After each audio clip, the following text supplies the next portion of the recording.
कई लोग फेसबुक पे अपनी अपनी बातें आड़ी टेढ़ी डाल देते हैं, बहुत डालते रहते हैं। अब लोग हमसे कहे महाराज वो उन्होंने ऐसा लिख दिया, उन्होंने ऐसा लिख दिया। हम उनसे कहते हैं उनकी उनके घर में नहीं सुने तो दुनिया क्या खाक सुनेगी।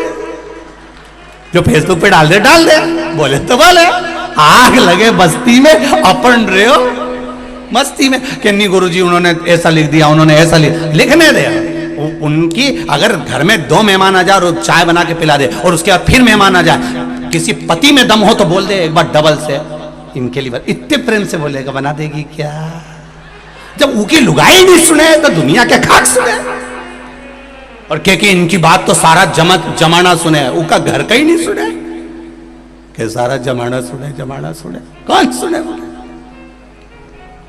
मुझे उर्मिला जी से मिलना। उर्मिला जी आई ने हाथ में पानी का लोटा था। हनुमान जी ने कहा माता उर्मिला से, मां ए मां, आपको मालूम है आपके पति अंतिम सांसें गिन रहे हैं, अगर मैं समय पर नहीं पहुंचा ना मां, आपके पति मर जाएंगे। उर्मिला जी ने पूछा हनुमान मेरे पति को क्या हुआ है। हनुमान जी बोले आपके पति को बाण लगा है और मूर्छा में पड़े हुए। उर्मिला जी ने कहा मेरे पति को बाण नहीं लग सकता, ये मेरा विश्वास कहता है। भरोसा देखना, जितना भरोसा मंदसौर वालों को शंकर जी पर है, इसलिए इतनी संख्या में धूप में पड़े हुए खड़े हुए हो, ऐसा भरोसा माता उर्मिला को था। बाण मेरे पति को नहीं लगा। हनुमान जी कहने लगे तुम सुन के पगला गई हो। किसी को अचानक बता दिया जाता है कि तेरे पति के साथ ऐसा हो गया तो उसकी बुद्धि फिर जाती है और रोने की जगह वो हंसने लगती है। मुझे लगता है तुम्हारी बुद्धि फिर गई जो तुम ऐसी बात कर रहे हो। तुम्हारे पति को बाण लगा है, मूर्छा में वो पड़ा है। ओ, मैं कहती हूं मेरे पति को बाण नहीं लगा है। अब ये बता राम जी क्या कर रहे हैं वहां पर? जहां मेरा पति पड़ा है वहां राम क्या कर रहे हैं? हनुमान जी बोले अब भाई को देख के रो रहे हैं, आंख में आंसू हैं। जिस भाई की दशा ऐसी है तो रोएंगे नहीं क्या? उर्मिला जी बोली हनुमान तू यही तो नहीं समझता है, मेरे लक्ष्मण पति के रोम रोम में राम था, जहां बाण लगा वहां भी राम था, इसलिए लक्ष्मण सो रहा है, राम रो रहा। लक्ष्मण सो रहे हैं, रो राम रहा है, क्योंकि बाण लक्ष्मण को नहीं, जम के बोलो राम को लगा है। तो हनुमान जी ने पूछा फिर लक्ष्मण जी काहे को सो रहे हैं? उर्मिला जी बोली जब यहां से गए थे तो उन्होंने संकल्प लिया था 14 वर्ष तक नारी और निंद्रा का त्याग करता हूं। मेरे राम जी ने सोचा एक व्यक्ति अनंत चौदस के दिन, अनंत चतुर्दशी के दिन झांकी देखने में रात भर जगता है तो दूसरे दिन दुकान भी सही से नहीं खोलता है। दूसरे दिन एक रात शादी में जग लेता है, अनंत चतुर्दशी पे जग लेता है, एक रात जगता है तो दूसरे दिन दुकान पर मन नहीं लगता, दुकान सही से नहीं करता। भगवान ने सोचा युद्ध के मैदान में युद्ध लड़ाने से पहले लक्ष्मण को थोड़ी देर सुला देता हूं, अगर सो गया कि नींद पूरी हो गई फिर तो युद्ध ऐसा लड़ेगा कि सारी दुनिया देखेगी। इसलिए राम जी ने थोड़ी देर सुला दिया। राम जाग रहे हैं, लक्ष्मण सो रहा। बाण जहां रोम रोम में राम है, बाण भी वहीं लगा है। ये तो दुनिया को दिखा कि संजीवनी हनुमान जी ले गए, पर हनुमान जी नहीं ले गए, वो तो राम जी लेके जा रहे थे। हनुमान तो निमित्त थे। बाण भी लक्ष्मण को नहीं लगा था, राम को लगा था, इसलिए राम जी रो रहे थे। कांटा तुम्हारे पांव में चुभेगा तो दर्द तुम्हें होगा। अगर भगवान शंकर के भक्त, भगवान राम के भक्त, चाहे तुलसीदास हो, कबीरदास हो, रविदास हो, संत तुकाराम, नामदेव, मीरा, करमान, जितने भारत की भूमि के संत हुए, रामकृष्ण परमहंस हुए, जितने भारत की भूमि के संत हुए, अगर आप भगवान के भक्त हो, आपका विश्वास अगर दृढ़ है, परमात्मा के चरणों में तुम्हारा भाव दृढ़ है, तो तुम पर दुख आया तो तुम नहीं रोओगे, तुमसे ज्यादा मेरे महादेव को रोना आएगा कि मेरा भक्त रो रहा।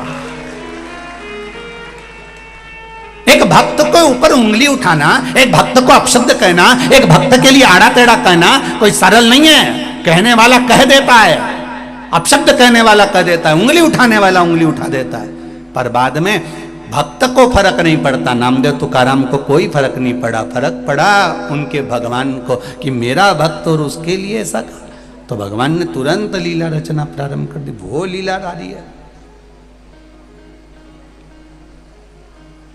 जगत के लोग जब हाथ छोड़ते हैं, जगत के लोग जब साथ छोड़ते हैं, जगत के लोग जब ताना देते हैं, जगत के लोग जब गालियां देते हैं और जगत के लोग जब साथ छोड़ देते हैं, तभी जगत छोड़ता है, तब जगदीश पकड़ता है। जब तक जगत नहीं छोड़ेगा तब तक जगदीश नहीं पकड़ेगा, निश्चित है।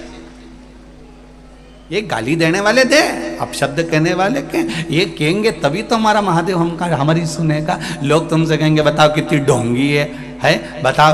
बसियोर वाला महाराज के कहने पे शंकर जी के मंदिर जाने लगी, एक चावल का दाना चढ़ाने लगी, ने बेलपत्री चढ़ाने लगी, ने आड़ा, और लोग बोलने वाला बोलता रहेगा, और तुम तो सिर पे पल्लू लई और पिन वाली साड़ी बढ़िया जोरदार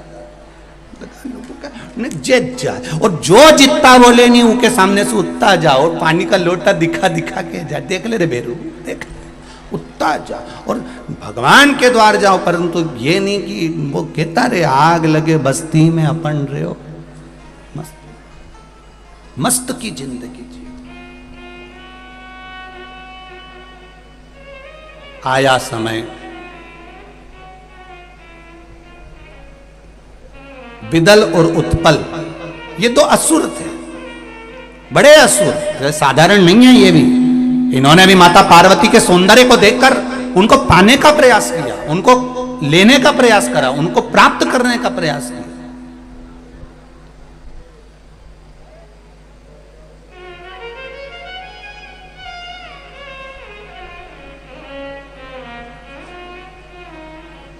और गार्डन में फूल लगा हुआ है, उसको लगे रहने दो, उसको तोड़ना नहीं है। आंखों से देखिए, सुगंध ली, आनंद पाया, पर उसको तोड़ने का प्रयास ना करा जाए, उसको तोड़ने का प्रयास ना किया जाए।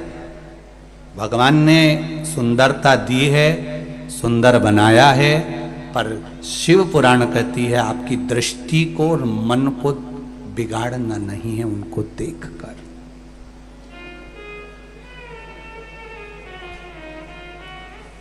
बिगाड़ना नहीं।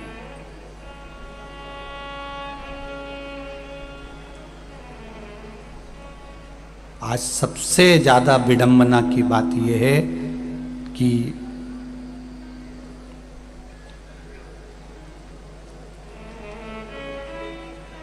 हम जितने भी लोग हैं संसार के, वो बेटी को जन्म क्यों नहीं देना चाहते? उसका एक कारण है कि इनकी रक्षा कौन करेगा, इनको संभालेगा कौन, लड़का हो जाएगा तो इधर उधर भी फिरेगा तो कोई दिक्कत वाली बात नहीं।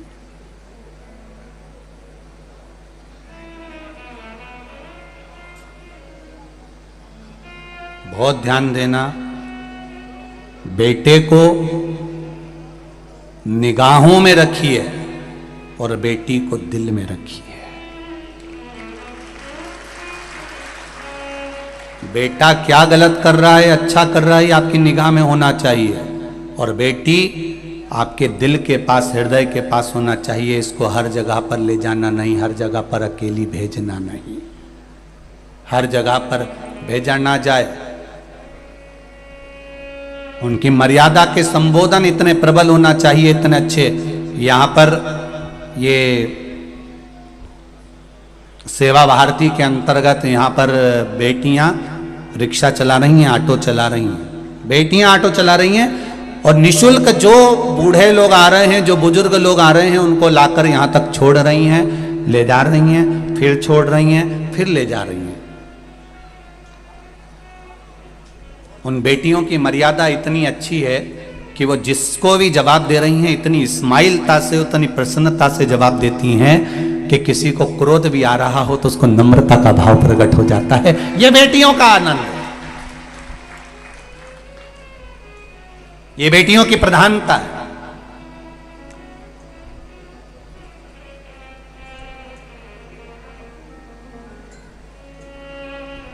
दिल से सेवा करो, हृदय से। बेटियां बेटे निगाह में रहे और बेटियां दिल में रहे, बेटियों को ज्यादा इधर उधर नहीं, हमारी दृष्टि में बेटियों का भाव नहीं, हमारे दिल में बेटियों का भाव होना चाहिए, सम्मान होना चाहिए।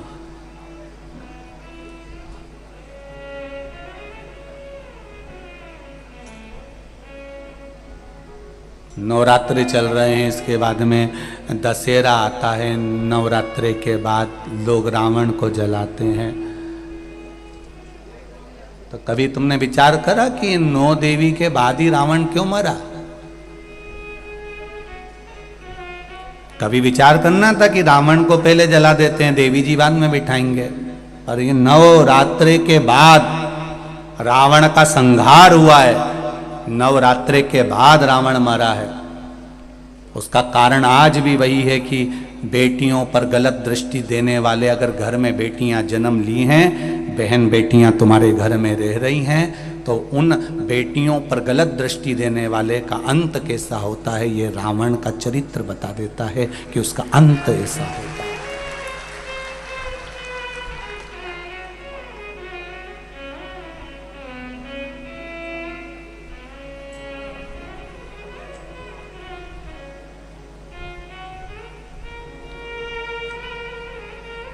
उसका अंत कैसा है? रावण दशहरे के दिन जला,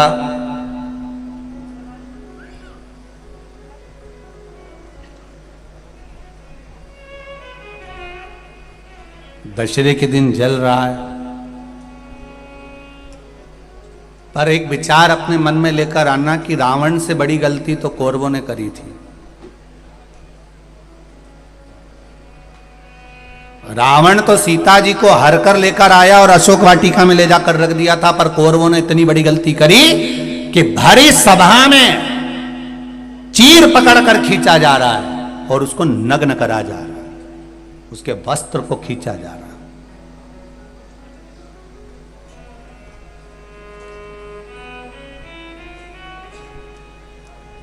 रावण से ज्यादा गलती करी है कौरवों ने कि एक नारी को भरी सभा में ले जाकर उसके चीर को खींचकर उसको नग्न करने का प्रयास किया गया। रावण तो सीता को लेकर गया, अशोक वाटिका में ले जाकर रख दिया,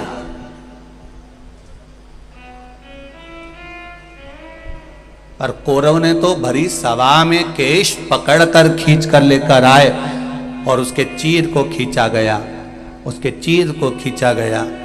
तब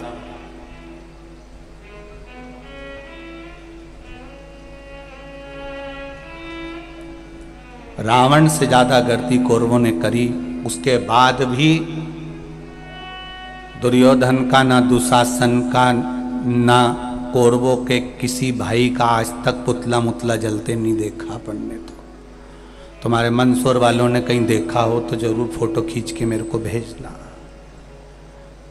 कि कौरवों ने इतनी बड़ी गलती करी थी जितना रावण नहीं करा है। रावण तो सीता जी का हर का लेकर आया और अशोक वाटिका में रख दिया, पर कौरवों ने एक रजस्वला धर्म में रहने वाली, रजस्वला धर्म का तीसरा दिन उसके बाल पकड़कर खींच कर लेकर आए और बाल पकड़कर खींच कर लेकर आकर यहां उसके चीर को खींचा जा रहा है।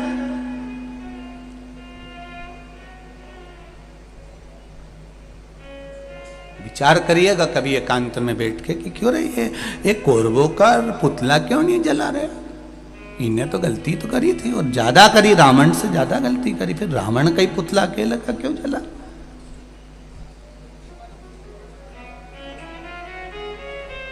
और रावण ने तो केवल सीता जी को हरकर अशोक वाटिका में ले जाकर रखा था, फिर इसका पुतला जला और कौरवों का नहीं जला। उसका कारण क्या था?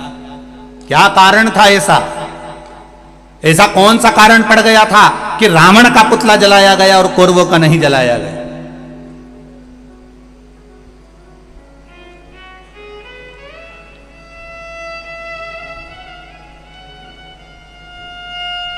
क्योंकि रावण सीता को लाने के बाद जिद पर अड़ा रहा। एक बार अगर अदालत में केस चले जाए और व्यक्ति जिद छोड़ दे, जिद में अगर थाने में खबर गई, अदालत में खबर गई और वो तो जिद पे अड़ा है, नहीं इका तो मैं बर्बाद करके छोड़ूंगा, बिल्कुल केस लगाओ, लड़ने दो। 10 साल हो गए, 15 साल हो गए, अदालत में ही सड़ रहे हैं, पड़े हैं और अभी भी जिद नहीं छोड़ रहे हैं। अगर एक बार व्यक्ति जिद छोड़ दे तो अदालत के आधे केस केवल राजीनामा में ही निपट जाए। लंकाधिपति रावण जिद नहीं छोड़ पाया और कौरवों के केवल 2 भाई थे, दुर्योधन और दुशासन, जो कि जिद पर अड़े रहे। बाकी के भाइयों ने 98 ने जिद छोड़ दी, इसलिए इन कौरवों के पुतले नहीं जले और उस लंकाधिपति रावण के जले, क्योंकि जिद पर अड़ा रहा। जिस व्यक्ति का जिद्दी किस्म का जो व्यक्ति होता है, जो जिद पर अड़ा रहे, नहीं मैं तो बर्बाद करके छोड़ूंगा, तो इसने समझ के रखा है भले कोई हो, मैं कहीं किसी की सुनो, जिद पर अड़ गया, उसने पूरे घर को बर्बाद कर दिया। जिद पर अड़ा रहा, थाने में केस पड़ा रहा, 10 साल 15 साल 20 साल 25 साल केस अड़े रहे। और अगर जिद नहीं होती ना तो दोनों परिवार में आज समझौता हो गया होता, वो थाने से बाहर हो गया होता, वो जेल से बाहर हो गया होता। जरा विचार करिए, आज पूरे भारत की भूमि पर जो छोटी छोटी जेल थी उनको बड़ा बड़ा करा जा रहा है। सोचो कितना क्राइम बढ़ते चले जा रहा है। इस क्राइम को, इस होने वाली गलतियों को सरकार कभी नहीं रोक सकती। इस क्राइम को सरकार कभी ना रोक पाएगी। अगर क्राइम को रोक सकता है तो केवल घर की मां और पिता रोक सकते हैं अपने बच्चों को संस्कार देकर। अपने बच्चों को सिखाओ, गीता का पाठ करना सिखाओ, उस गीता का महत्व बताओ। और बेटे से कहो, बेटा अभी छोटे हो तो गीता पढ़ना सीख जाओ, इस गीता के महत्व को जान जाओ, इस गीता के शब्द को जान जाओ। जो बाल्य अवस्था में गीता के महत्व को जान जाता है वो अदालत में खड़े होकर गीता पर हाथ रखकर कसम नहीं खाता है। उसको कसम खाने की जरूरत नहीं पड़ती। जो गीता के महत्व को जान गया, जो गीता के शब्द को पहचान गया, जो गीता के संबोधन को जान गया। अपने बच्चों को गीता का महत्व समझाइए, अपने बच्चों को रामायण का महत्व समझाइए, अपने बच्चों को श्रीमद् भागवत का, शिव महापुराण का महत्व समझाइए। जब इस सनातन धर्म के बच्चे एक एक शब्द को समझेंगे तो उन बच्चों को अदालत में खड़े होकर गीता पर कसम खाने की जरूरत नहीं पड़ेगी। गीता पर हाथ रखकर कसम वही खाता है जो बचपन में गीता नहीं पढ़ पाता है। जिसने गीता पढ़ी होती है उसको कसम खाने की जरूरत नहीं पड़ती है। क्राइम को सरकार नहीं रोक सकती, क्राइम को सरकार कभी नहीं रोकेगी। अगर क्राइम रुकेगा तो आपके संस्कारों से रुकेगा, आपके ज्ञान से रुकेगा, शिव महापुराण से रुकेगा। आज पहले घरों में इतना विवाद होता था, 24 घंटे लड़ाई होती थी। आज दोपहर में 2 बजे से 5 बजे तक लोग टीवी खोलकर बैठ जाते हैं। भले कुछ नहीं घर में जाए, भले अंदर उतरे ना उतरे, और 2 से 5 बजे तक टीवी चलती है, उतनी देर तो मन शांत रहता है। आप 3 घंटा कथा में आकर बैठते हो, उतनी देर तो मन शांत रहता है। लोग कहते हैं महाराज जी, लोग तो बिल्कुल उल्टे घड़े की तरह हैं, तुम नल की तरह हो, पानी बहाते रहते हो, उनके अंदर कुछ जाता तो है ही नहीं। लोग कहते हैं इतने लोग कथा सुनने आए हैं, क्या सबके अंदर कथा चली जाएगी? हमने कहा बिल्कुल नहीं जाएगी। तो फिर इनके आने से फायदा कौन सा है? हमने कहा नल के नीचे चाहे सीधा घड़ा लगाओ चाहे उल्टा घड़ा लगाओ, सीधा लगा होगा तो पानी भरा जाएगा, उल्टा लगा होगा तो कम से कम ठंडा तो बना रहेगा। सीधा लगा है तो पानी भराएगा, उल्टा रखा है तो ठंडा रहेगा। कम से कम 3 घंटा कथा में बैठा है, झूठ तो नहीं बोल रहा, बात तो नहीं कर रहा, चुगली तो नहीं कर रहा, निंदा तो नहीं कर रहा, कहीं गलत चीज तो नहीं कर रहा। 3 घंटा कम से कम ठंडा तो बैठा है। इतनी खुशी बहुत है अपने लिए कि ठंडा तो बैठा है, इतनी देर आराम से बैठा तो है नहीं, कथा तो सुन रहा बेटा कि बुद्धि में तो कुछ नहीं जाए, मत जान दो, औंधा है नहीं मटका, ठंडा तो रहेगा।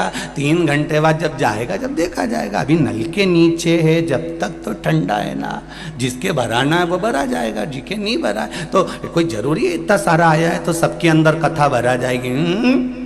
जो सीधा घड़ा वो में तो भरा जाएगी, उन्हें कहीं कहीं की तो कथा में बैठ के भी नहीं भरा।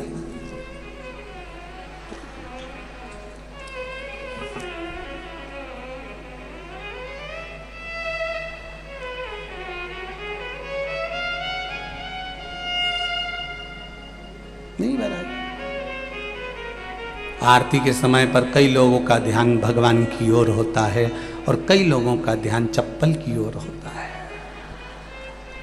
ये तो ध्यान लगाने वाली बात है। पहले हम भी आरती गाते थे, जय जगदीश हरे, परंतु हमने छोड़ दिया क्योंकि लोग आरती के समय पर ध्यान गलत कर लेते हैं। अपन बोले मात पिता तुम मेरे, इनका ध्यान पीछे चले जाता, मात पिता तुम, और इनका ध्यान चले जाए। और फिर वो चप्पल कहीं चली जाए तो ये आरती में सोच ले अपनी तो चली गई, शरण गऊं मैं किसकी, अब मैं किसकी ले जाऊं। तब समझ में आया एक कमला की अच्छी रखी है, ये अब यार इधर से उधर देखेगी और मैं निपटा बैठूंगी, बस इतना ही। अब ये तो घड़े के ऊपर है, तुम सीधा घड़ा रखा है तो कथा मिलेगी, सीधा घड़ा है तो अच्छा ढूंढ लोगे, सीधा घड़ा है तो 7 दिन की शिव महापुराण में से कुछ अच्छा निकालने का प्रयास कर लोगे, सीधा घड़ा है तो शिव महापुराण आपको अच्छी लगेगी, और अगर उल्टा घड़ा है तो 3 घंटा तो बैठ लेगा, उसके बाद यहाँ से जाने के बाद फिर निंदा में लग जाएगा, हाँ वो तो महाराज ही बेकार है, उसका तो काम केवल बवाल मचाना है। कल कथा में बोल दिया कि काशी में परमिशन नहीं मिली, आज परमिशन बाबा की कृपा से। ये तो जहां जाए पहले बवाल मचाए फिर कथा चालू होता है। हम काय का मचाए, लोग कहे तो क्या करो सर।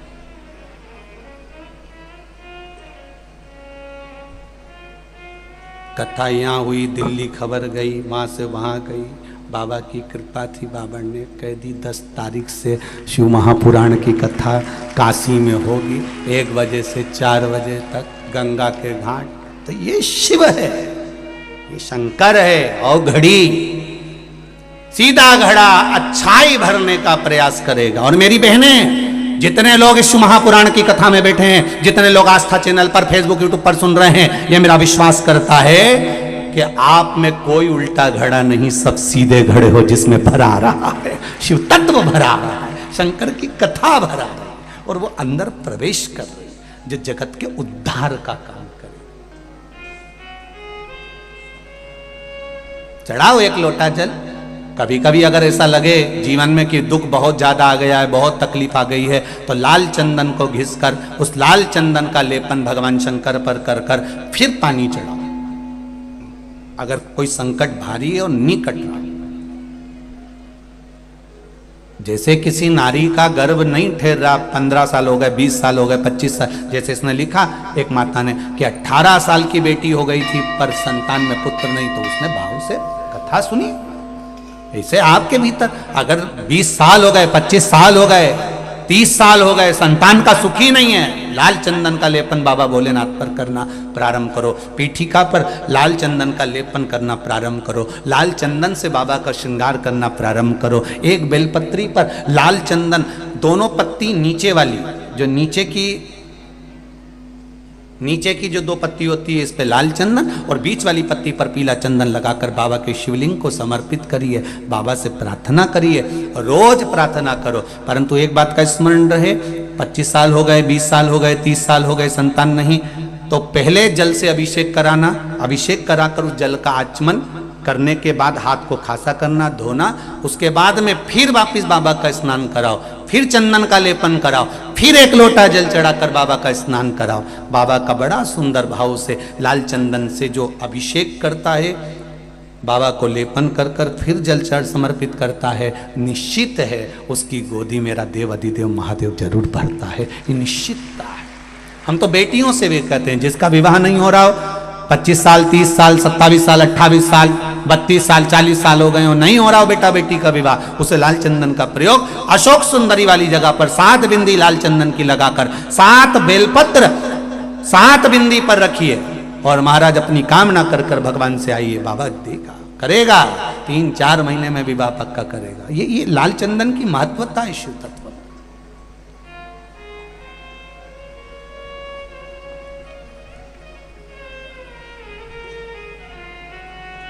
रोग बढ़ गया, बेलपत्री के वृक्ष के नीचे दीप लगाना प्रारंभ करो। बाबा से विनती कर कर घी का दिया लगाइए बेलपत्र वृक्ष के नीचे, बाबा से निवेदन करें, रोग निवारण।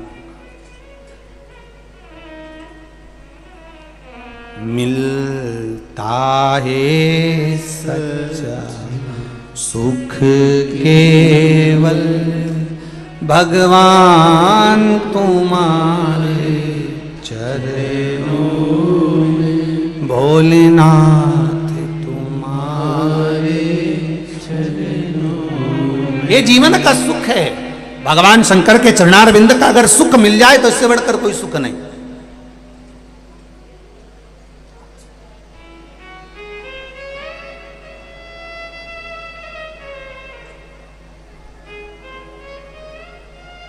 चित्तवृत्ति में शिव को समाइए।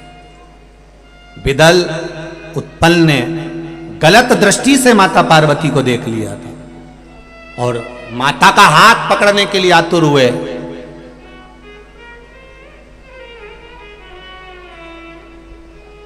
क्रोध आ गया मां को। मां ने कुंदुक पड़ा था, उस कुंदुक का प्रहार कर दिया। शिव जी के चरणों में जाकर वो कुंदुक गिरा। विदल उत्पल तो मर गए, पर कुंदुक शंकर भगवान के चरणों में गिरा तो शिव जी का नाम कुंदकेश्वर महादेव पड़ गए। औषधि के लिए कोई बीमारी हो, कोई रोग हो, और उस बीमारी रोग में कल एक माता आई थी, जहाँ ठहरे हैं सेवा भारती के बच्चे मिला रहे थे उनसे, तो वो कह रही थी कोई थे नगर पालिका में, वो सर्विस करते हैं, तो उनकी धर्म पत्नी को कहीं कैंसर का रोग होगा। तो उन्होंने कहा गुरुदेव बाबा की कृपा ऐसी रही गुरुजी कि हम शिव के भरोसे पर जल पीना चालू कर, और बाबा ने हमारी रक्षा कर। आप ही हैं? हाँ जी। दोनों हाथ हिला दो एक बार। श्री शिवाय नमस्तुभ्यम। कैंसर जैसे रोग को हराकर देवादिदेव महादेव की कृपा से शिव महापुराण में बैठकर कथा सुन रही हैं। देखिए आप, यही मंदसौर में ही या नीमच में नगर पालिका में सर्विस में है पति। ये शिव कृपा। बैठिए बहन। श्री शिवाय नमस्तुभ्यम। एक इतने भयंकर रोग को हरा देना। कहा गुरुजी औषधि वगैरह सब दवाइयां बंद है, बस बाबा का जल चढ़ा हुआ पी रहे हैं और बाबा रक्षा कर रहा। ये भरोसा, ये दृढ़ता, ये विश्वास। कई लोग के मन में आता होगा कहीं गुरुजी ये सब लोगों को कहीं पगला तो नहीं, परंतु एक बात बताओ रे कि आज का जमाना में किसी को बेवकूफ बनाना बड़ा कठिन काम दादा, तो कौन बनाएगा? और तुम बन जाओगे।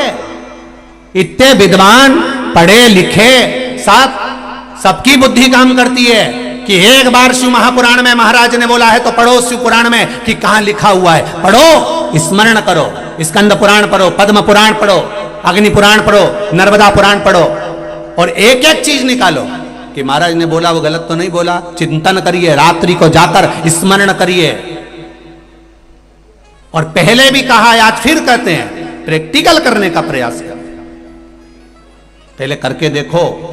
मैंने पशुपति व्रत करके देखा और मुझे लाभ मिला, तब आप दूसरे को कहो कि करेगी तो मिलेगा जरूर, निश्चित है। निश्चित। कहने वाले तो कह देते हैं कि बताओ वहां बैठ गए होंगे और कह दिया होगा, लोग तो पागल जैसे हो गए हैं, लोगों में तो अकल ही नहीं है, बुद्धि ही नहीं है। कौन किसी को मूर्ख बना दे? नहीं नहीं साहब, आज का जमाना विद्वत्ता का जमाना है, लैपटॉप और कंप्यूटर का जमाना है। 4G समाप्त हो गया, कल से 5G चालू हो गया। कल से ही चालू हुआ है 5G। 4G समापन हो गया, 5G चालू हो गया। इतना विद्वत्ता का युग चल रहा है, कोई किसी को अपशब्द नहीं कहता और कोई किसी को कुछ नहीं कहता। ये तो अपने विवेक की बात है। शंकर भगवान अगर आपके दिल में बैठे हैं, हृदय में बैठे हैं, तो ये किसी ने बेवकूफ बनाकर नहीं बिठाया। ये आपके भीतर की रुचि भगवान शंकर के प्रति जागृत हुई, तब आप शिव के हो पाए, तब आप शंकर के हो पाए। शिव ऐसे ही नहीं मिल जाता है। अब इन दीदी ने भी तो प्रयास करा होगा कि एक लोटा पानी चढ़ाकर तो देखूं, शिव सुनेगा मेरी, और यह विश्वास रखकर उन्होंने जल चढ़ाया और पानी पिया, तो कैंसर जैसे बीमारी से भी मुक्त हुई है, कैंसर जैसी बीमारी को भी पीछे पछाड़ दी। ये भीतर की विश्वास, भीतर की दृढ़ता, भीतर का भरोसा, ये कहां से लाओ। और मेरी माताओं से, मेरी बहनों से, मेरे भाइयों से और मेरे जितने बंधु यहां बैठे हैं, बेटा बेटियां, सबसे निवेदन करूंगा, आप प्रतिदिन बिना शर्म के, बिना संकोच के एक लोटा जल चढ़ाने शिव मंदिर जरूर जाओ। वो तुम्हारा अंतिम समय तक हाथ नहीं छोड़ेगा, उछाल देता रहेगा, नीचे नहीं गिरने देगा। एक ठेला चलाने वाले से भी कहूंगा, एक भीख मांगने वाले से भी कहूंगा, कब तक भीख मांगोगे? और भगवान परमात्मा ने तुम्हें भीख मांगने के लिए नहीं भेजा है राष्ट्र में।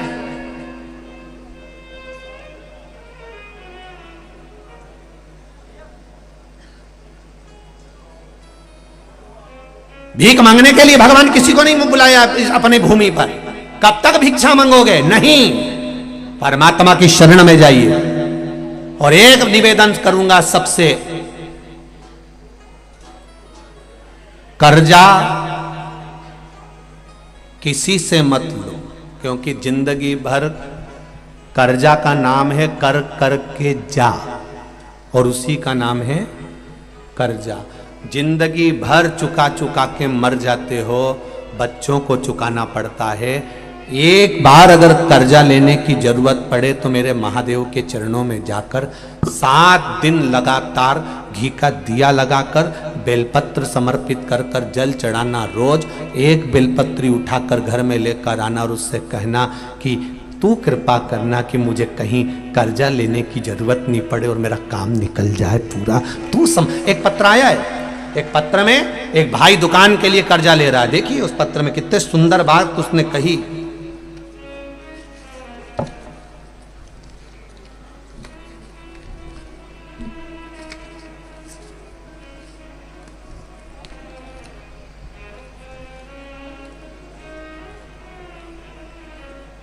मैं लता लोहार, पति विनोद लोहार, कहीं बैठे हों लता जी और विनोद जी लोहार। मैं लता लोहार, पति विनोद लोहार, 10 स्नेह नगर संजीत रोड मंदसौर से हूं मैं। कहीं बैठी हों तो हाथ हिलाइएगा, कहीं बैठी हैं तो हाथ हिलाइएगा, जहां भी बैठी हो। लता लोहार, पति विनोद लोहार। गुरुदेव, मेरे पति की 15 वर्षों से अनुकंपा नियुक्ति थी। अनुकंपा नियुक्ति की कोशिश करते रहे थे लेकिन कोई सफलता नहीं मिली। 2019 में भी बहुत प्रयास करा, लेटर आया लेकिन कोरोना महामारी के कारण कोई जवाब नहीं आया। 3 वर्ष निकल गए, फिर मैंने आपके द्वारा बताए गए पशुपति व्रत को किया तथा रतलाम की कथा श्रवण की।